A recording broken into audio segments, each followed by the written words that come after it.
Nous sommes ton avenir et ta splendeur, Afrique. Publié le 8 novembre 2022 par Miadjo. Le 1er novembre est reconnu dans le monde entier comme fête de la Toussaint, mais, pour nous, le 1er novembre de cette année 2022 revêt une touche particulière. Même si elle paraît insignifiante pour certains, cette date est porteuse d'une immense espérance, comme un germe, comme un grain de sénévé. Savoir déceler la toute petite germination, dans un quotidien tellement difficile que l'on ne prête plus attention à l'extraordinaire au cœur de l'ordinaire, c'est aussi une des missions de la cité au quotidien. Que s'est-il donc passé le 1er novembre 2022 ? Sur les réseaux sociaux, la nouvelle télévision moderne du village planétaire, le collectif des artistes panafricains, CAP, a lancé le clip d'une chanson composée par 11 artistes venant de 7 pays du continent. Mewelin des mots de la Côte d'Ivoire, Amen Jassis, Elom Vince, dont Stache, Momo Kankua du Togo,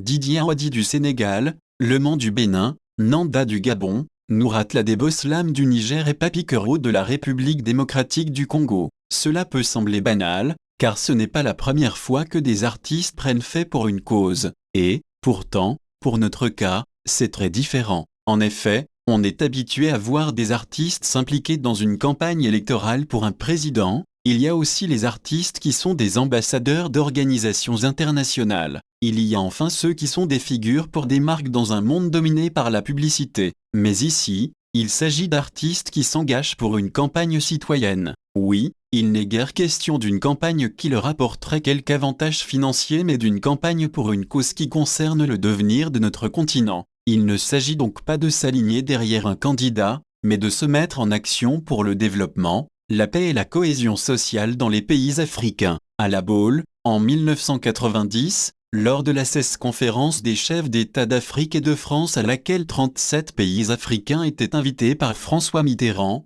les présidents africains, par peur de perdre leur pouvoir par des élections libres, crédibles et transparentes, n'ont pas adhéré à la démocratie comme régime politique pour organiser le vivre ensemble. Mais quelques années plus tard, ayant compris qu'ils peuvent organiser des élections et ne pas les perdre, ils sont devenus des champions et des chantres de la démocratie. Et comme si cela ne suffisait pas, une autre tactique pour conserver le pouvoir a été trouvée, remettre les compteurs à zéro pour un 3e, 4e, 9e mandat. Le virus du 3e mandat, fondé sur la modification de la Constitution grâce à des hommes et femmes politiques soutenus et défendus par des juristes, grands architectes de ce tour de passe-passe, gagne du terrain, détruisant le vivre ensemble, semant la terreur et retardant ainsi la cause du mieux-être. Alors que les luttes citoyennes sont dévoyées par l'incapacité des acteurs politiques n'arrivant pas à s'unir pour changer les choses, alors que la classe politique représentée par des hommes et femmes du pouvoir,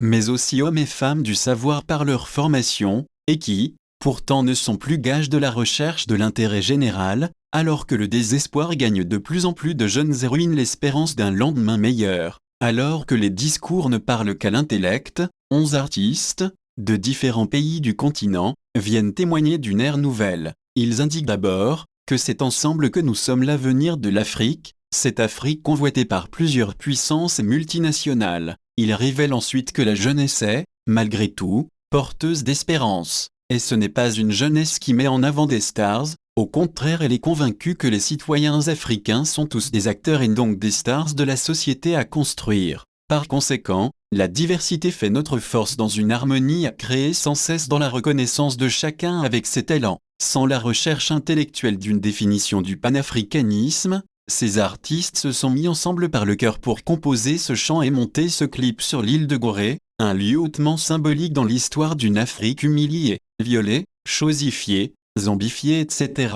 Il s'agit pour eux, non seulement de montrer que le relèvement de l'Afrique passera par l'implication des générations anciennes et jeunes, ce dont témoignent d'ailleurs ces artistes autour de Mewe, mais plus encore que la jeunesse est l'avenir du continent africain. Africa maman, pourquoi tu pleures ? Ta jeunesse debout te chante en chœur, nous sommes l'avenir, n'aie pas peur, ensemble retrouvons tous splendeur. Limitons les mandats pour retrouver la lumière, dans une Afrique où le problème de la limitation de mandats est devenu un combat de plus pour les citoyens, la jeunesse, par une voix féminine, signe d'une nouvelle naissance, proclame « Je prêche la liberté, je parle d'égalité pour des gens de chez moi, la paix pour un monde vrai, c'est par nos actes qu'on la crée. » allez leur dire qu'on ne veut plus de mandat inique. L'espoir prendra vie quand la démocratie et la vérité ne seront plus utopies. Un message qui, sous forme d'une lettre adressée aux autorités africaines, déclare « Cher Président, le berceau de l'humanité, ses descendantes et descendants en toute solidarité vous parlent,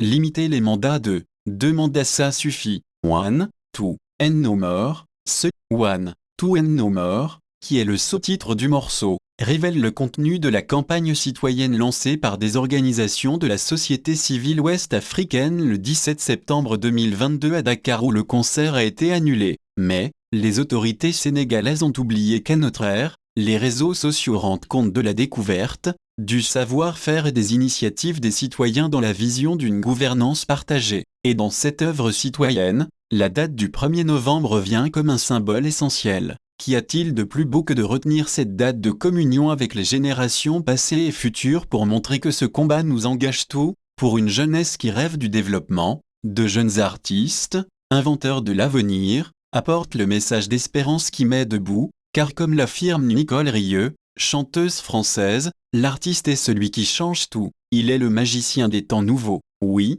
c'est l'artiste qui dit aux autres qu'il est temps de se mettre au travail pour faire changer l'Afrique. Car il sait s'adresser à toutes les dimensions de l'être humain et pas seulement à l'intellect, et Bobobo, Maman Africa. Pourquoi tant de misère n'est-il pas possible de tourner la page sur la misère, les guerres, l'exploitation des richesses du sous-sol africain par des multinationales occidentales et asiatiques qui veulent l'Afrique sans les Africains? N'est-il pas possible d'avoir des présidents plus soucieux du devenir des Africains et qui font du pouvoir quelque chose d'intéressant pour tous au lieu de verser le sang de leurs concitoyens pour la conservation du pouvoir? N'est-il pas temps pour que l'opinion publique en Afrique soit plus présente et forte pour faire bouger les choses? Alors mettons-nous ensemble pour redresser l'Afrique et lui redonner sa splendeur. Cela dépend de nous et c'est possible sitôt quotidien, @gmail.com le 4 novembre 2022.